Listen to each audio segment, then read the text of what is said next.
Howdy, welcome to another week of Canon Calls. I'm your host, Jake McAtee, and this week I had the pleasure of speaking with author of a brand new critical biography of Herman Bavinck, James Eglinton. He is a senior lecturer in Reformed theology at the University of Edinburgh. If you enjoy our conversation, you can find that biography anywhere you get your books. Before we get started, I wanted to point you to another systematician on the Canon Press shelf that I think you would enjoy, Jonathan Edwards, and his book, Religious Affections, which is now available in the Canon Press Christian Heritage series. Don't miss, it has a fantastic introduction from Joe Rigney. And now, without further ado, meet Dr. James Eglinton.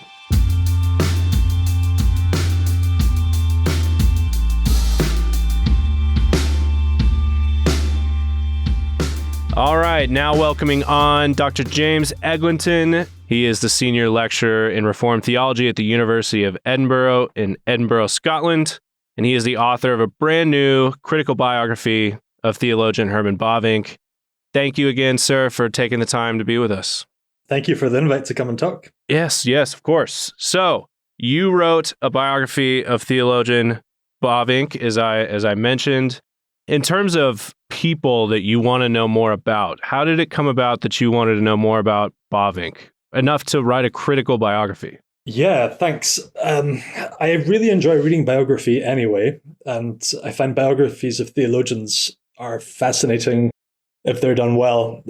I teach a course every couple of years here in Edinburgh on modern Christologies, where we look at a range of figures from the 19th and 20th centuries and try and get to the heart of how they understand the person and work of Christ. But I begin every lecture with a 10-minute microbiography of the figure that we're looking at.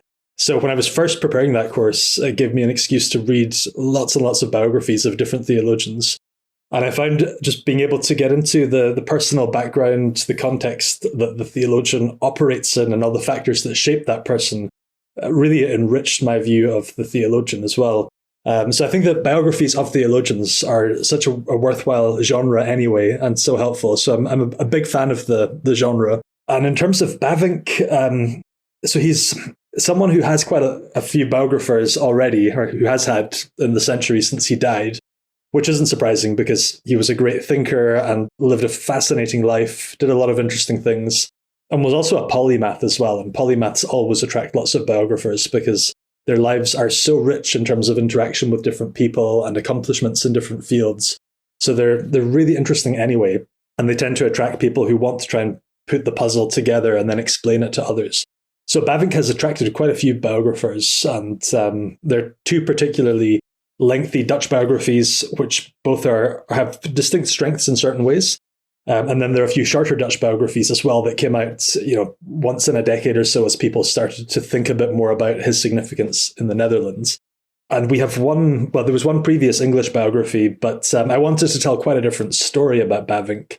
But I think for me it was being attracted to telling his story as a Reformed Christian theologian polymath who lived in such an interesting period historically in the mid-19th century and then into the first 2 decades of the 20th century, and who had some kind of grand unifying vision for the Christian faith, for life in the world, for how to articulate all of these things and how they fit together, and who lived a life that actually demonstrates what he was trying to do with that view. So I was drawn to him, I guess, in that kind of a way. Sure. I'm not sure if that answers your question. No, it very does. Well. Could you tell me about the qualifier critical biography? Was that just a marketing move, or what do you see about your biography in relation to the others, maybe, that would qualify it as a critical biography?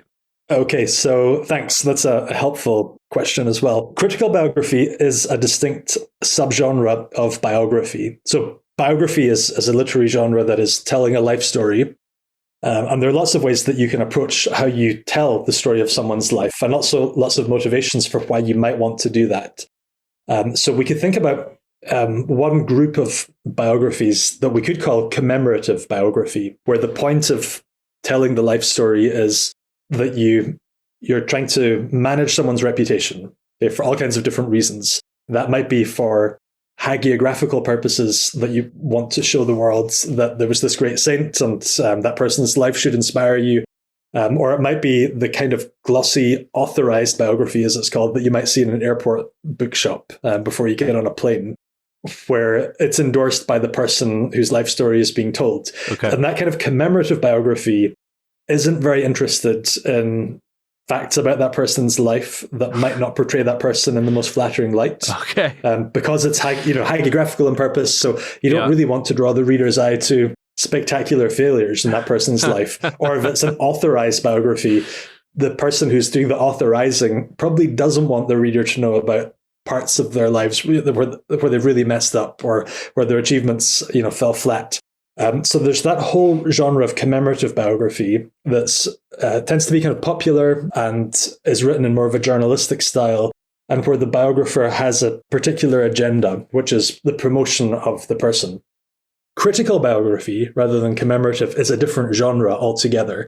It's not as popular a genre at the moment, but if you go back a few decades, then you find lots and lots of critical biographies where that's always the subtitle. So it's a different approach to writing a biography in the first place, where the critical aspect is the approach that you take to sources. So you as a critical biographer are committed to saying what the sources allow you to say, but also require you to say. So if you come across things in the sources that show your figure in a less than flattering light, you have to make that available to the reader. So the point of a critical biography is quite different. It's actually to try to understand the complexity of someone's life in relation to their historical context, and also often the complexity of their works and the things that they produced in the course of that life, so that you can put this all together in quite a different way, I guess. So the purpose of the book isn't just that, you'll come away from it thinking, wow, wasn't that a fantastic person? Instead, you'll come away with a different sense of understanding how that person's life emerged and formed and fits together in some kind of a way. So it's not critical in the sense of just being an attempt to cut down Herman Bavinck and critique him relentlessly. It's also not critical in terms of his theology. So I'm not there to tell you whether he was a good theologian or a bad theologian, or whether his theology was right or not. That's up to the reader to make that judgment after reading what I've set out about his life and the overall shape of his thoughts and the reasons that it developed in particular directions. I think for some readers today, maybe a bit of a primer on what is a critical biography might be helpful, because it's quite a different sort of biography to the popular glossy authorized biography, and also the old school hagiography as well, the lives of saints for devotional inspiration. So it's critical in quite a distinct sense, but also in a sense that's very recognizable if you've read other biographies from slightly further back in the past. Very helpful. Do you mind introducing us to the man himself, who you wrote about? Sure. So his name was Herman Bavinck. He was from the Netherlands. He was born in the middle of the 19th century in 1854, and he lived until 1921. He was a Reformed Christian and was born into a really fascinating social context. If we think about the Netherlands today, we tend to think about the most liberal country in the Western world, where you're truly free to think and say and believe and do whatever you want, to quite a startling degree, even to people in other Western secular countries. But the Netherlands that he was born into was quite a different place, and particularly the Netherlands that his parents had grown up in. So in the first half of the 19th century, the Netherlands was not a liberal democracy. It was ruled by an authoritarian monarch, and the Bavinck family was part of a church denomination that effectively was an illegal church. They'd broken away from the state Reformed Church on account of theological liberalism. And because of that, they were persecuted by their own government, by their own state. So his parents had grown up in the last phase of the Netherlands' pre-democratic history. And then that all changed in 1848. There was a year of revolutions across Europe, and monarchs lost their powers, and democracy became the new norm across Europe. And that happened in the Netherlands too. So Herman, their son, was born into this brand new social experiment where all of a sudden you are free to think and say what you want and to be part of whichever religious group you want. And if you're from one of these formerly persecuted churches, all of a sudden your children have a whole new range of social possibilities ahead of them. You could even have the ambition to send them to university, for example, or hope that your child might grow up to be a member of parliament. which would have been unimaginable before the move to democracy and to liberal democracy. So he was born into this new social experiment, and his parents were upwardly mobile members of the new middle class, which also was being created around them because they were in the context of the Second Industrial Revolution. So his parents were very ambitious for him and for his brothers, that they would have lots of opportunities in life that he didn't have. But they also were very pious Orthodox Reformed Christians as well. And they wanted their children to hold on to both of those things. So his life is a really fascinating one because of how far he was able to develop in terms of that sense of ambition. So he becomes this polymath, nationally known figure, even a person of international significance. He took a trip to the United States and was received by the president at the White House. And yet he did all of that whilst holding on to the roots of his own Orthodox Calvinistic faith as well. So he lived a really fascinating life. He's best known nowadays for his Reformed dogmatics. There's a four-volume work in Christian theology, and it's translated into lots of languages now and is widely read and recognized as a classic of theology, theological writing. But in his own lifetime, he did lots and lots of things. As I think I said already, he was really a polymath in his own context. So he was a national newspaper editor, a prolific journalist. He was the leader of a political party. He spent a decade as a member of parliament. He was a traveller in a phase when international travel was a very new thing that you could do, because of the invention of the steam engine. You could sail across the Atlantic and back in a matter of months, or travel around and see North America and then come back and tell people what you'd seen. So to be a traveller was a distinct kind of calling in its own way in that phase of history. And also a travel writer. He was a biographer. He was a Bible translator. He was a pioneer for increasing participation of women in society as well, and women's voting rights. He was one of the architects of the modern Dutch educational system, which still exists in pretty much the same form today. So he affected everything around him, and was a person that he was a household name in his own context towards the end of his life. And coming from the background that he did, for his parents, when they were raising him as a small child, all of this was a huge question, an open-ended question. What could our son become in our culture? What can he become whilst also retaining his faith as well? So he was a truly fascinating figure. The majority of that was all fascinating news to me. So I mentioned before we started that maybe it's 2017 at this point, but I, with a group of guys, did the all 4 volumes of his systematics. And, when I picked up your book, I was just like, man, what is the kind of person who writes a systematic theology? And I'll be honest, I was very surprised to find and to meet the Herman Bavinck that you portray. Can you tell us a little bit, like, what is a kid like that grows up to be that kind of person? What was maybe even what was his education like? His educational track was really interesting in the first place. So if you think about how it's not really surprising in the 21st century in the Western world, certainly not in the UK, also not in the United States, I think, if you meet someone and they tell you that they went to university after they finished high school, that's just pretty normal. In the UK, the government tries to get an astonishingly high part of the population into and through university and really encourages that. If you think about the Netherlands, though, when Bavinck was a university student, it was a country, so the population was, I forget the exact figure, 3-point-something million people, of whom around 1,200, around 1,200 people were university students. So the percentage of the population that actually went to university was so exceptionally small. So if you end up there, you're in a very privileged position in the first place. And universities at that stage still were basically a training ground, a finishing school for the sons of the aristocracy, who would then go on to become lawyers and government ministers and ministers in the state church as well, in the Dutch Reformed Church. So and Bavinck ended up there at the oldest, most prestigious elite university in the country, at the University of Leiden. But what's interesting about Bavinck is that he wasn't a son of the aristocracy. In fact, as I said before, he was part of the upwardly mobile middle class. So he's part of a new social demographic who are trying to push up and up and up in terms of social standing. So they're really climbing the ladder. And but what's interesting about that with his parents is that they had various choices about where to direct their new middle class child or children in terms of education. And at this point, when he was a child, most Dutch children worked in farms or in factories.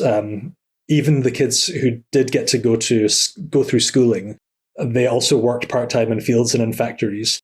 So the percentage of the population whose children just went to school full-time and didn't have to work on a farm and didn't have to work in a factory was also a smaller part of the population. I think what's interesting about Herman Bavinck and his parents in that context is that his father himself wrote quite a long autobiography where he reflects at various points on deficiencies in his own education growing up. So his father was from Germany originally. He went to a local school where the education didn't really prepare him well for further study. It's effectively a primary school education or elementary school education. And then after that, he pursued a training as a wheel turner. And then after that, he went to the Netherlands to go to seminary. But when he reflects on how his education had prepared him for seminary, and he had to brush up on so many things or gain new areas of knowledge that he hadn't picked up in schooling just to be able to cope in seminary. And he reflects a lot about how poor his own education was. And you can see within that longings for a better education for his own children. And I think that what you can see in Bavinck's father's life is that he became a pastor in the Netherlands, but he seems to strategically position himself in ways that then will give his children better access to education. So he took a call to a congregation that happened to be in the same small town as a very good, very educationally modern boarding school that was run by a member of their denomination. So, and then that's where Herman Bavinck spends his, I guess in US terms, his elementary school and middle school, and then some of his secondary or his high school education in a school where he was taught a really interesting modern curriculum. And that was very unusual in that kind of context, to get access to native English speakers to teach you English, native German speakers to teach you German, and French speakers to teach you French, to learn all kinds of modern skills as well, like accounting, and to learn piano and do gymnastics. So that's a very privileged position to be in if you are the young Herman Bavinck getting that kind of education. But at this point, the government is trying to create a middle class because, as I said, it's the second industrial revolution. And with that, you then get the creation of a new kind of, I guess that in the States, you might call it a kind of community college level education for this new middle class. So it's not, kind of classical university education. It's more practically oriented, but it'll teach you professional skills. So, you'll go on to become, office managers, accountants, secretaries, engineers, that kind of stuff. And that was a really common educational path then for the new middle class families to send their kids into, because, it was a path towards a good, stable income and long-term employment. But the Bavinck parents didn't choose that for Herman, which is interesting as well. So they seem to have a different set of ambition. And instead they sent him to a school called a gymnasium, which is the kind of school, a classical school where you would be taught very heavily in Latin, taught Greek, and given a very classical education. And that was the stepping stone between high school and university. So Bavinck followed that kind of track as well. And then when you look at the people that he was in this gymnasium school with, they go on to achieve a lot. The current prime minister at that point had gone to the same gymnasium as Herman Bavinck, and some of his closest friends also go on to become university professors, and they're teenagers together in the gymnasium. So he has a really privileged education, actually. Very, very interesting. So very classically grounded in languages, in the classics as well, in terms of Latin literature, classical Greek literature, lots of reflection on the ancient world. So quite typical of the spirit of the time there as well, in valuing those kinds of education. But if you had that kind of education, a lot of middle-class people would see you as elitist. And there was actually quite a strong anti-Latin drive in amongst the new middle class to see it as a bit pretentious and not really useful for the world of work, this new world of work that was being created. So the kind of education that he has is interesting because it positions him in a slightly awkward tension to most people from his denomination, who were part of this new middle class. and then the elites and the sons of the aristocracy amongst whom he was now moving, but who were not really part of his church scene. So he's always someone who's building bridges and learning how to move between different groups in society. And you see that in his education as well. He was also just quite a normal teenager as well. When you look at his education, he was in love with a girl. You see things in his diaries from that period about working out how do you follow Jesus well as a teenager if some of your friends don't do that and aren't interested in it. Wow. So they're very common themes as well that come across. Yeah. Now, I suppose it's the nature of a critical biography, but you also do include that he was a terrible teenage poet. Indeed. Yeah. I mean, is nothing sacred? Is nothing left? I'm just kidding. But so yeah, that needs to be out there. Well, so his teenage poetry is fascinating because it shows us him in a phase of life, in a very important part of his life that no previous biographer has included, which is that from his mid-teenage years, his very earliest diary entries, until the age of 31, he was in love with a woman and he hoped to marry her, but it never happened because legally he had to get her father's permission. And the father was always completely unrelenting and unyielding and wouldn't grant permission. But his early teenage poetry is about this young woman, Amelia Den Decker, and I think what's fascinating about the teenage poetry is that you can see that he has this sense of the epic. Like there's one marriage proposal poem that I translated and included in the biography and tried to translate into an equivalent English poetic form, which was really fun to do, but quite challenging as well. But for someone so young to try and write this really epic marriage poem, it obviously didn't work and he didn't end up marrying her. But then some of his other poetry from that phase is really, cheesy. It's in English. It's quite funny to read, but it's also kind of sincerely romantic as well. So it's a fascinating window into his very young life. So it's previous biographers haven't included it. The Dutch biographers didn't. Okay. I assume that what you can tell from their biographies that they had read his diaries, but they didn't mention this girl or his attachment to her, presumably because they were writing in a context where immediate family members were still present, and then that maybe constrained the sense of freedom they had to tell this part of his story. And the one previous English biography didn't mention it, and I'm not sure why, but it's there. He writes about her in Latin for years and years and years. Wow. But it's a really significant story. But I think, this part of being a critical biographer is that you don't really have the liberty to admit that kind of a story, especially when it's so significant in understanding his young life. No. And how much he struggled with singleness and how much that affected him as a pastor. But also what freed up the time to do all of the reading involved in, and also then the writing and producing the Reformed dogmatics. Probably quite hard to do if you've got a bunch of kids in young life and if you're a very active, engaged parent, for example. I think circumstantially part of what enabled him to write the dogmatics was that he was single and a bit lonely and just channeled that all into reading a lot of books and being able to devote a lot of time to writing. Now, in terms of, so maybe the other biographers kind of dealing with the context that immediate family members, would be reading or watching, have you had any interactions with the Bavinck family at all? I have with some members of the family, which has been a real privilege. And I think when you're writing about someone's life story, you do have to be sensitive to family members and to deal very respectfully with what for me is a fascinating piece of history. But for them, it's family history as well. So it was a real privilege to meet some members of the wider Bavinck family. So that happened quite early on in this project. So I worked in the Netherlands for 3 years before I was appointed in Edinburgh. And just after I was appointed here, I was trying to work out how do I continue to develop my research on Bavinck back in Scotland. I'll have to gather a lot of sources, and I was trying to work out some of the logistics of how I sourced all these old Dutch books, which I had access to, in Dutch libraries very easily there, but which wouldn't have been so easy to find in Scotland.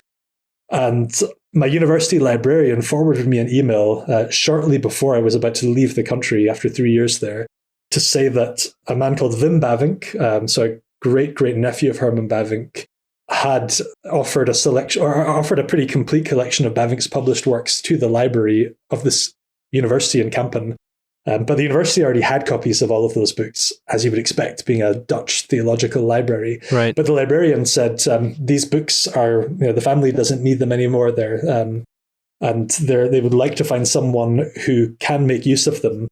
So the next day I got in my car and drove across the country and had a really wonderful afternoon talking about their family history with Wim Bavinck and his wife, which was just a lovely experience that I'll treasure for a long time. Wow. And then I left with a couple of boxes of first edition Bavinck books from within the family, which was just fantastic, and being able to use so much of that for my research for the book as well. So I have met some members. So they are descended from one of Herman's brothers. With Herman's own family line, I've tried to tell the story of what happened after he died for a couple of generations at the end of the biography. So there's a postscript at the end where I tell the story of his widow, who was a really formidable and intelligent and talented woman in her own rights, and who was one of the leaders of the Dutch Christian women's movement. And then also what happened to their daughter. They had one child, a daughter, Hanny, and her husband and her 3 sons in World War II. So they were active members of the anti-Nazi resistance movement when the Nazis occupied the Netherlands, and have their own heroic and quite tragic tale as well of 2 of the sons were shot by Nazis. Bavinck's son-in-law was taken to a prisoner of war camp, and then was taken to a concentration camp initially and was being transferred to a prisoner of war camp when he passed away. So 2 members of the family there survived World War II, Bavinck's daughter and one of her sons. But that's where I end the story. And beyond that, it was not really my task to go on telling the story of the extended family line. Those are really difficult memories, I think, for the family members then who lived on to retain and to deal with. So I tried to honor their family story in highlighting and telling an untold story, a previously untold story about them. Also, just for people who've read Herman Bavinck's own life story, who want to know, well, what became of this in the next generations. But then for me as a biographer, the closer I got to living family members, and then the further you get into the 20th century, then that's not really my story to tell or my task to tell anymore. Sure. Well, and one fascinating thing of it, too, is that it's just right there. I mean, in terms of formidable theologians that have biographies, I feel like Bavinck is really fun and unique in that, although you've mentioned that there's an English biography, I don't know that I've heard of it. So what a unique opportunity for you to sort of at least get it going, at least get literature about Bavinck going. Yeah, I hope so. I found working on the biography was a tremendous privilege, in being able to follow the developing life and thought life of such a significant Christian thinker, and to try and see how he held the world together in his mind all at once, and living this polymath existence where he fulfills so many roles in society at different points in his life. It was just a pleasure. It was so fascinating, and I think I learned a lot about how to think through Christianity and modern culture from trying to trace out Herman Bavinck's life. So I hope that other people find it helpful as a read.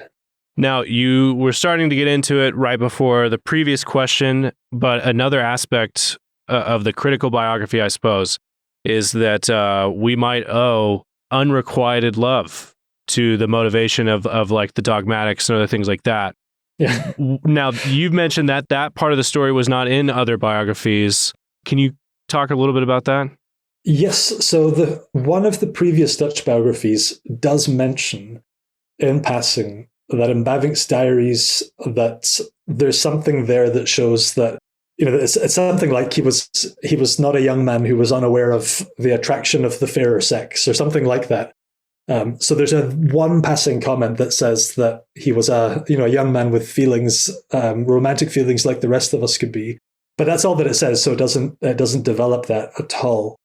So that's in one of the Dutch biographies. The previous English biography, so it came out in maybe a decade or so ago by Ron Gleeson. That's a biography that's really just, it's an English language amalgamation of the 2 previous Dutch biographies. Overwhelmingly, that's what it's led by in terms of content and the story that it tries to tell, which I guess is just a distinction with a critical biography, because as a critical biographer, you do have to read the previous biographies and evaluate their reliability as source material, and also offer some kind of critical perspective on them as well. Right. But beyond that, you do just have to read all the primary sources for yourself and let the sources tell the story or dictate what's in the story. So I think with the previous English biography, because the story of Amelia den Dekker isn't in the Dutch biographies, therefore it wouldn't be in the Gleeson biography, because the story that he tells is the story that they tell. Right. So I think that's part of the worth of critical biography as a genre, actually, because it forces the biographer just to immerse themselves in diaries and letters and unpublished manuscripts and, the newspaper coverage of this figure's life. It means that you shouldn't really leave stones unturned like that, and you shouldn't assume that previous biographers have said all there is to be said, or approach previous biographers as though they don't have an agenda themselves. Right. So when you get into the story of Amelia den Dekker and Herman Bavinck, it's very, very interesting. So their own church background, their own denomination, actually did a very admirable job of record keeping for their denomination, kind of typical of the 19th century's very modern awareness of the need to chronicle your own experiences. And as a church, they did that as a persecuted church. So we actually have a fair bit of information on Amelia, on her family background especially. She was a farmer's daughter, but we know a fair bit about her father, which is interesting because, 19th century farmer, politically someone who you wouldn't expect him to count for anything. But we know quite a bit about him because of his role in their church and his role in being a very vocal proponent of their church when it was illegal to be so. So he was a pretty hardcore conservative, pietistic Calvinist. He'd been sentenced to time in prison for his public opposition to the king, and had been given some pretty substantial fines over his lifetime as well for his role in their church. And we also know about him that he was someone who had very high expectations of the stringent doctrinal orthodoxy of pastors, of preachers in their denomination. So a pretty conservative rural Calvinist, and probably not the kind of person in their church who would have thought that it was a great thing that this young pastor's son had gone off to the liberal University of Leiden to get an education, for example, and had no interest in becoming a farmer. But we know quite a bit about this young woman's background and her family. And so Bavinck had grown up alongside her. She was a few years older than he was. He really wanted to marry her, but under the Dutch law of the day, if you were under 30, you couldn't just get married without parental permission. So you had to secure the prospective father-in-law's permission to get married. You had 3 occasions to do so as well. So 3 occasions within the law? Yeah, within the law. Wow. And then after that, if you got to a certain age, then you could get married without permission. But that was socially controversial. And you also had to use those 3 attempts first before you had that option. So if you ask when you're 20 and you get rejected, it's not in your best interest to rush back when you're 21. You have to make a more impressive case the next time. And you have to build a life that convinces this man to let you marry his daughter. And that's the story of Bavinck's 20s, in effect. And it's interesting because I think it drives a lot of his ambition as well. And, he still just hankers after Amelia as a theology student, as a pastor, as a young professor. And his own life does become extremely successful in all kinds of fascinating ways, in quite original ways as well, because although he becomes a pastor in his denomination, before that he has gone through the most prestigious university in the country, and really makes all kinds of headlines in the newspapers that someone from this particular church could go to Leiden and become a doctor in theology. I mean, that was headline news in some Dutch newspapers, just because it was such an odd thing to happen. And then he becomes a professor in their seminary. So while he's really making waves within their church scene, he's also starting to make waves within the wider Dutch academy as well, and get some quite significant recognition from the mainstream academy. So he's doing all kinds of interesting things. But this father-in-law is just having none of it and doesn't want his daughter to marry Herman Bavinck. We don't know too much about what's happening in the background there, because although Bavinck leaves quite detailed notes behind about some of his meetings with the father and letters to the father himself just doesn't give reasons. He just will never grant permission. And it could be, of course, that Amelia just didn't want to marry him, and that she had a father's strong will to hide behind. But we don't know that. But we've got quite a lot of detail on it. But it turns Bavinck into just quite a lonely figure, actually. And some of his friends misunderstood him in terms of his singleness. They thought that it was a thing that he did in principle. And but what you can see in his letters that he really wished that he'd been married in that phase of life, and that he struggled a lot with singleness and loneliness, especially as a pastor. I think that was the most intensely lonely experience of his life. So he was a pastor for about 1.5 years in a small town. In their social context, obviously an unmarried man would never be expected to cook for himself or wash his own clothes or anything like that. So the church arranged for him to live with an old couple who took care of his practical needs, but who also treated him with extreme formality, even in his own home. And his letters to some of his friends from that phase about how much he longed for a wife. So he would have a friend and someone who just saw him as Herman and treated him, allowed him just to unwind and relax and be himself. Those are very powerful letters to read, actually. They're quite fascinating. Now, one individual from the Netherlands, another Dutchman that I feel like, especially at least on this side of the world, that seems to be there's countless books about, wide distribution of his books, is Abraham Kuyper. Can you tell us a little bit about, they overlapped. Can you tell us a little bit about the nature of their relationship and maybe even points of agreement and points in which they contrast a bit? Sure.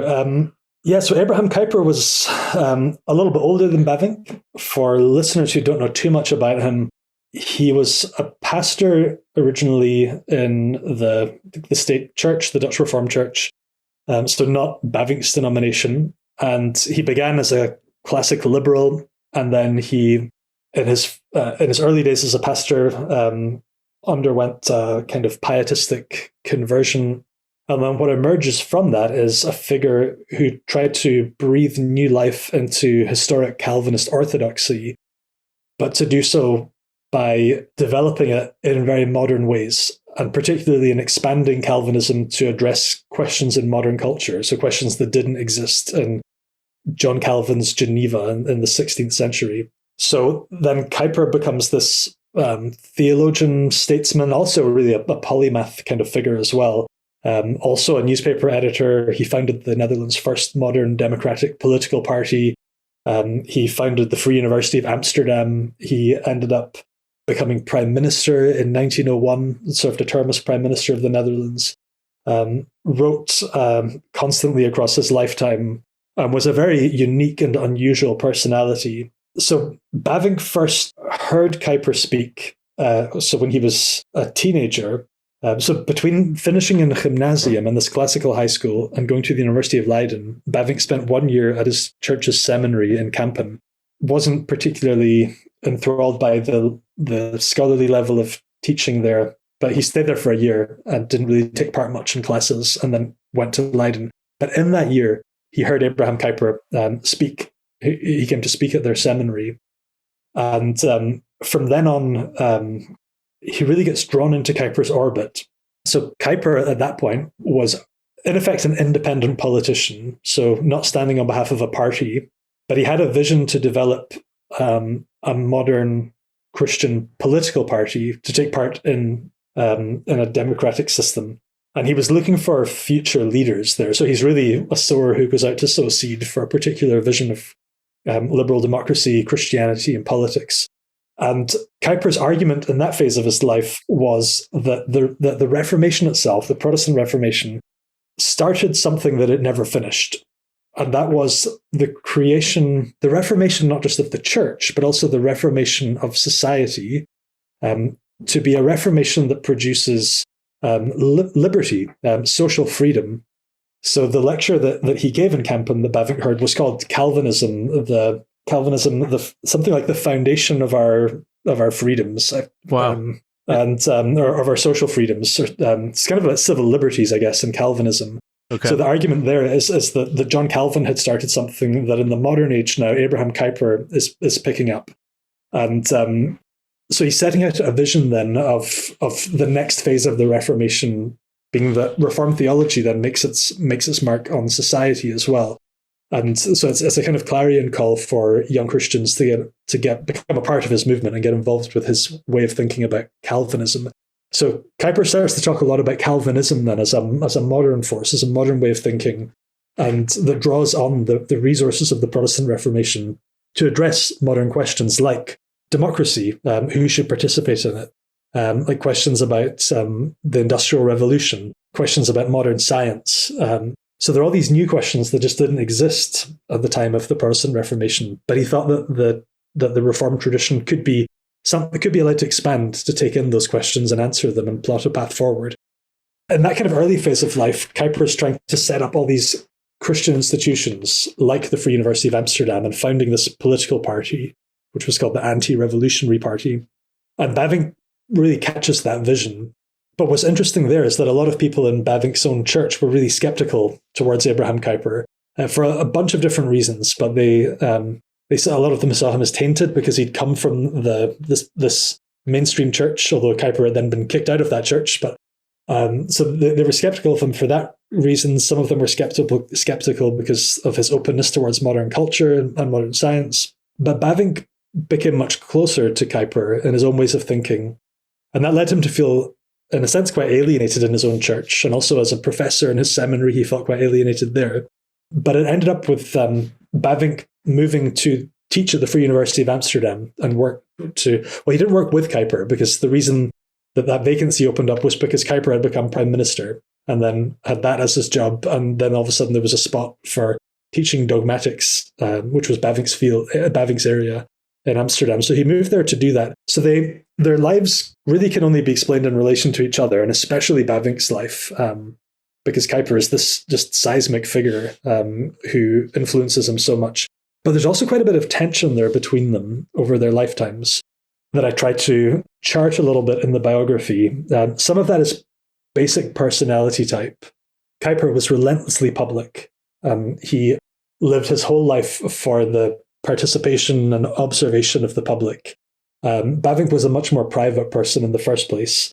Kuyper was very much a huge picture figure, not even a big picture, just, he has a plan for the whole world and has a vision for how it all fits together and has a very kind of deductive way of thinking about that. So the big picture and you're going to fit all the parts together to make up that picture.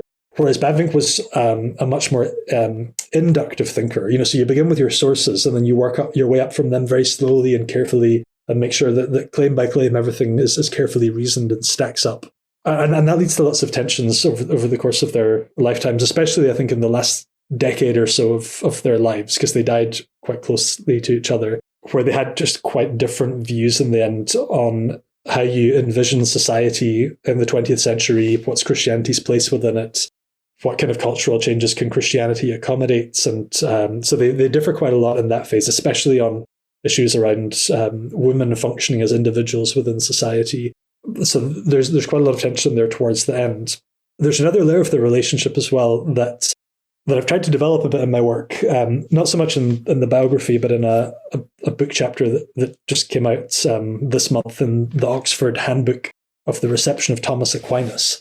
So this is going a little bit off-piste from the interview question, but I think it's a significant part of how we should understand their relationship. Yes, please. So when Abraham Kuyper wrote what he intended to be his magnum opus, his life work, he wrote a 3-volume encyclopedia of sacred theology.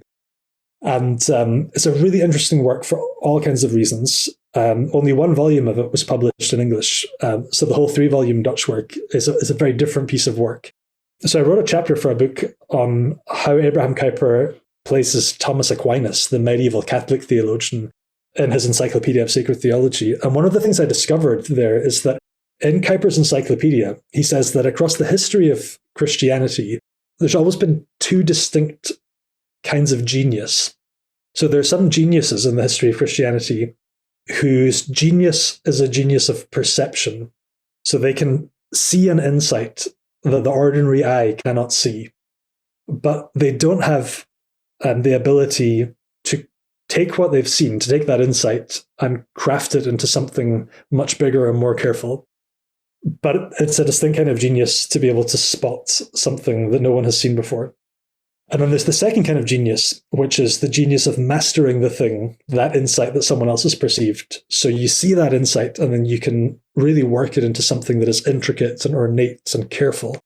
So the image that Kuyper uses for this is the image of a gold digger, someone who, descends into the mine and in the darkness is a genius of perception, so sees this vein of gold in the rock and then is able to take up a huge nugget of raw gold to the surface.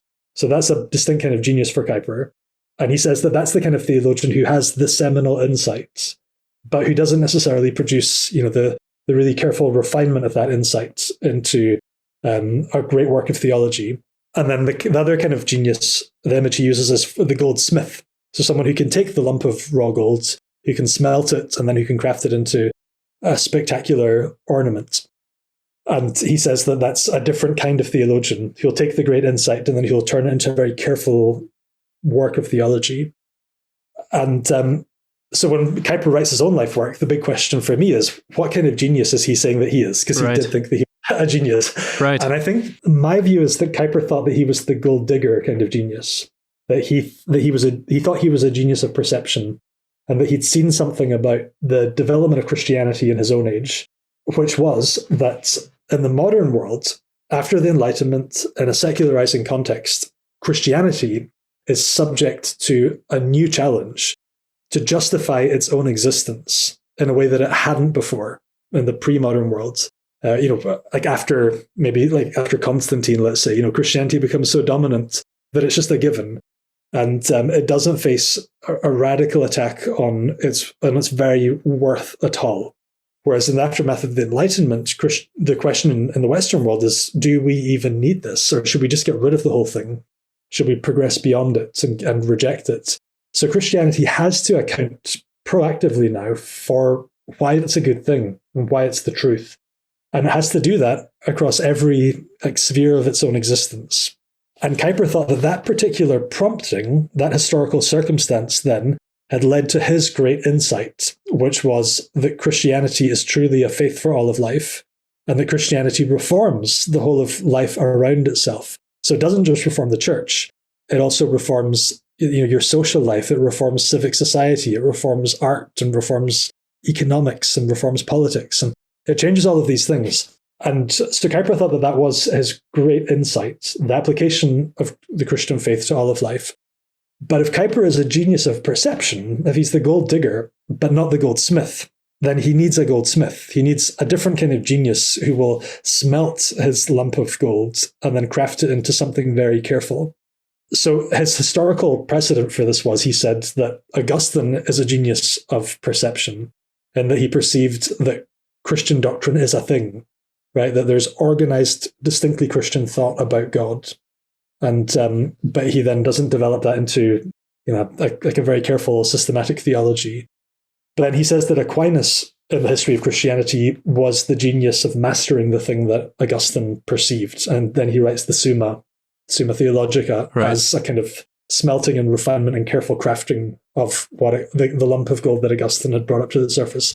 And I think what it looks like then, with Bavinck and Kuyper, is that Kuyper has gone into the mine of the Enlightenment and its attacks on Christianity, and then he's pulled up a lump of gold, he thinks, which is this realization that the Reformation needs to carry on, and it's now prompted to do so in a new way, where Christianity is going to reach hitherto unreached greatness and glory in its application to all of life, and its ability to enrich all of life, and to help human beings live before the face of God in all of life as a truly Catholic faith.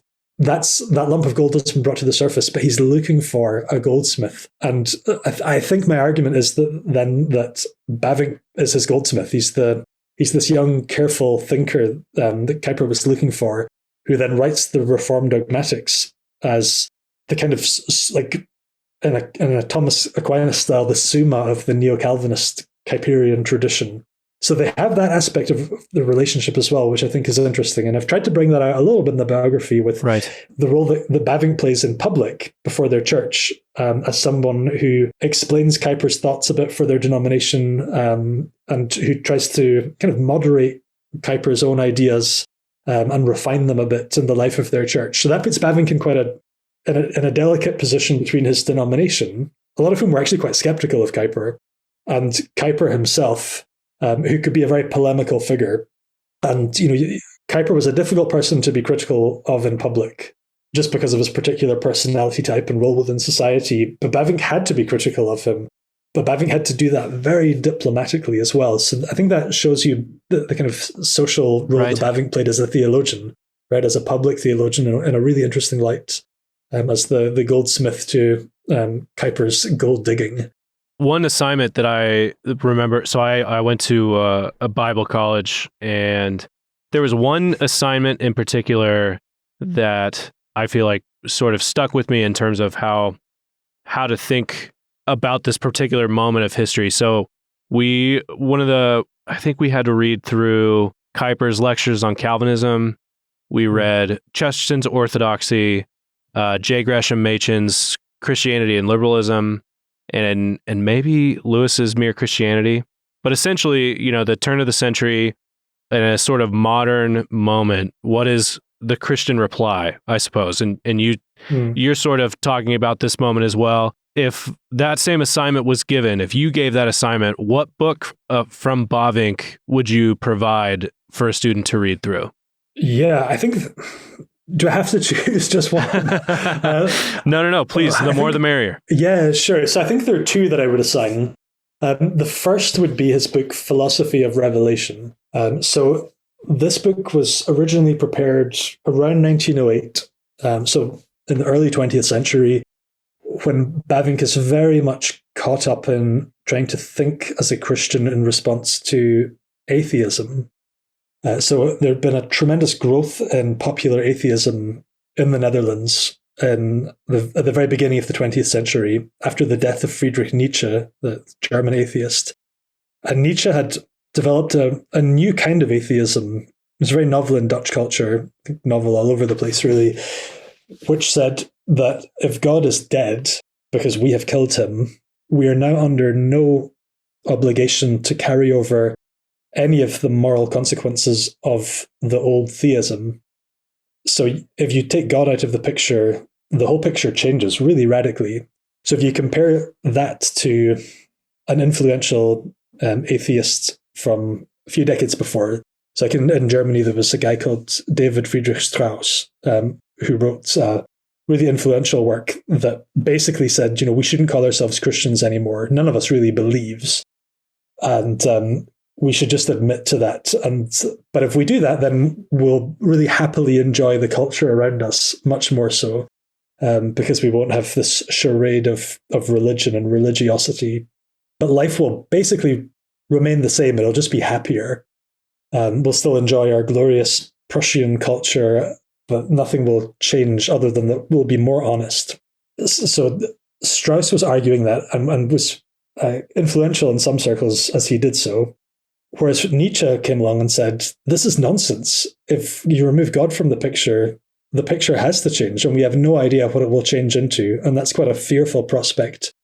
But we have to revalue all values in Nietzsche's own language. So that then became, that wasn't really influential at all in the Netherlands during Nietzsche's lifetime. But very surprisingly, after Nietzsche died, it quickly became very popular. And there was almost a cult of Nietzsche in some parts of Dutch society. And people were actually choosing to enter completely uncharted territory in an active unchristianizing or something like that of Dutch culture without any real sense of where things were going to land. So this became very popular. And it became very popular not simply to see Jesus as benign but irrelevant, but actually to see Jesus as bad, to see Jesus as the thing that has held us back in all kinds of ways, and as the great deceiver who tricked us into accepting weakness and in Western culture and in Dutch culture as well. So Bavinck then becomes very engaged with responding to this growth of Nietzsche and atheism, to a new kind of atheism. So his book, Philosophy of Revelation, is his attempt to respond to that. So his name, Nietzsche's name is only mentioned a few times in it, but the whole book is really a response to Nietzsche.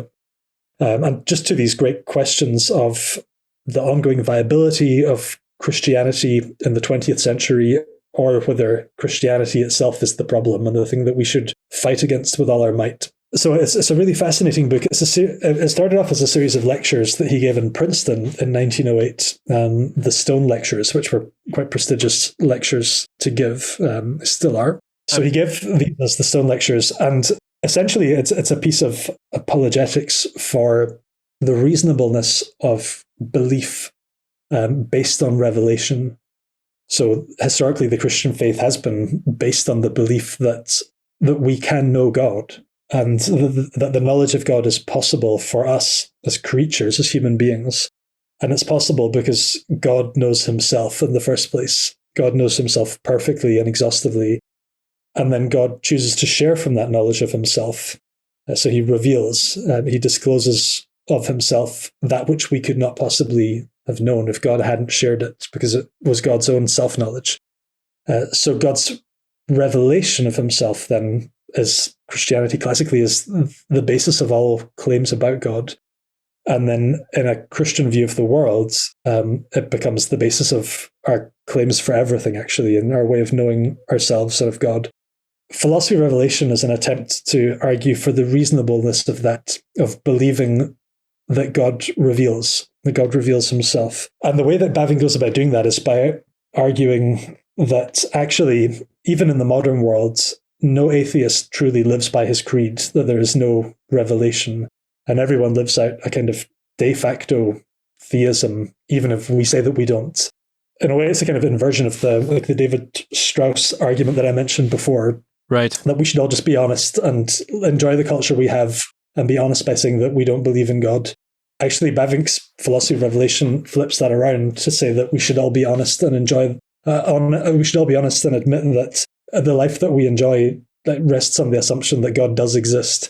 So he has arguments for why we can't meaningfully talk about history unless we affirm that the possibility of revelation, why we can't talk about culture, why we can't account for the ubiquity of human religiosity, why we can't have a meaningful concept of the future unless we affirm belief in revelation. So he's really trying to put the ball back in the court of the anti-Christians in his context. But there's also a really interesting personal backdrop to this, in that Bavinck sustained a lifelong friendship with a man called Christian Snoeker-Gronje, who was a liberal theology student who then converted to Islam and lived a really unusual and very interesting life, but was just a skeptic towards Bavinck's Orthodox Christianity. And Bavinck, he would read Bavinck's publications and critique them in private, and to Bavinck, and Bavinck would do the same for Snoeker-Gronje's writings. But this piece of apologetics for the Christian faith was, I think, primarily personally directed to one of his own best friends who was not a Christian. And they engaged with each other by letter afterwards on Bavinck's arguments.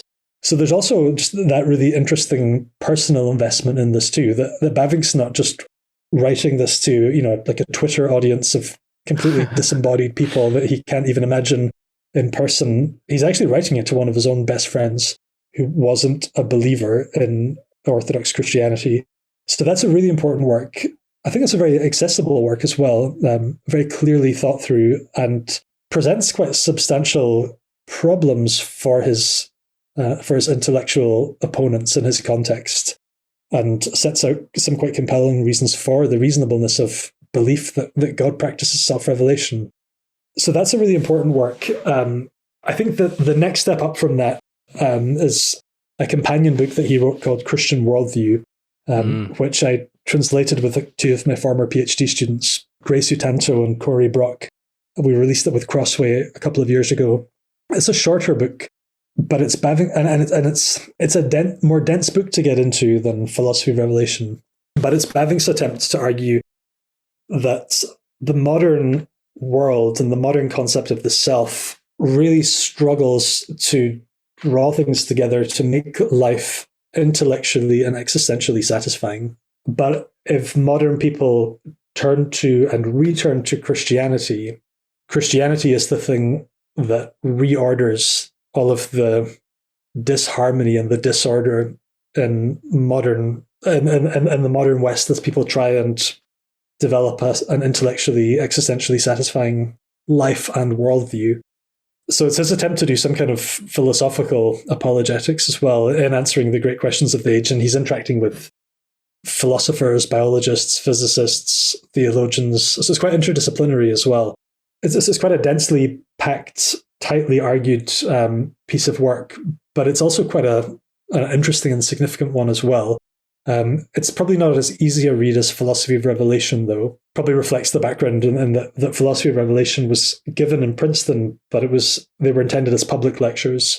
Right. So he tried to write them so that if members of the community in Princeton turned up, that it would be accessible to them. Whereas Christian worldview was based on lectures that he gave to students at the Free University. So just the level is a bit more demanding. But those two books are really significant ones. I would say that alongside those, in the biography, I've tried to give a biographical narrative of what he was doing and thinking, and especially the 20th century as he engaged with the big questions nationally and internationally in his own context as well, social questions, theological questions, philosophical questions. Now, I have asked too much of your time, so thank you so much for spending this amount of time with us. Your book is available in, I assume, everywhere. Yeah. Is there anywhere folks so they can go get that book? Is there anywhere they can keep up with you and what you're up to that you'd want to send them? Yeah. You can keep up with me, I guess, on Twitter is probably the obvious place. I'm there. Dr. James Eglinton, all one word. I try and give snippets of things that I'm working on there. I also have I have a blog on WordPress, jameseglinton.wordpress.com, where I put stuff from time to time. So yeah, I do try and keep some of my research and writing out there for the public. Excellent. So go find him in those places. Get Bavinck, A Critical Biography. Also, am I going to get very judged for having said Bavinck? I feel like you have a cool way of saying Bavinck. Bavinck. Is that how you say that? Is that how you say it? I've spent the whole interview saying it wrong.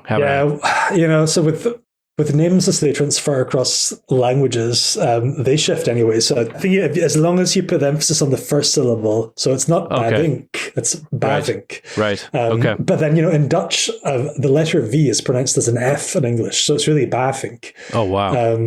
So, I wouldn't lose too much sleep about how you pronounce it across different languages. Okay, good. Because if I say it the way you say it, somebody's going to punch me. It's going to sound like it's that awkward feature of, if you know how something is pronounced by the natives, but nobody pronounces it like that in your own context.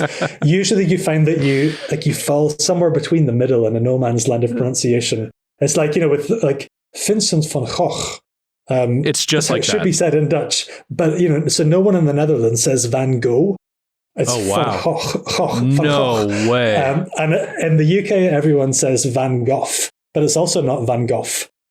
So I always want to say Vincent van Gogh, but if I say that in the UK or in America, people just don't know what I say. So people don't know what I'm saying. So it's a little bit awkward with Bavinck, and also with Kuyper as well, because in Dutch you would say Kuyper instead of Kuyper, but or gymnasium. I mean, that's where we play dodgeball, but that's where Bavinck learned it crazy. Latin and Greek. Yeah, it's wild. That's wild. Well, Dr. Eglinton, thanks so much again.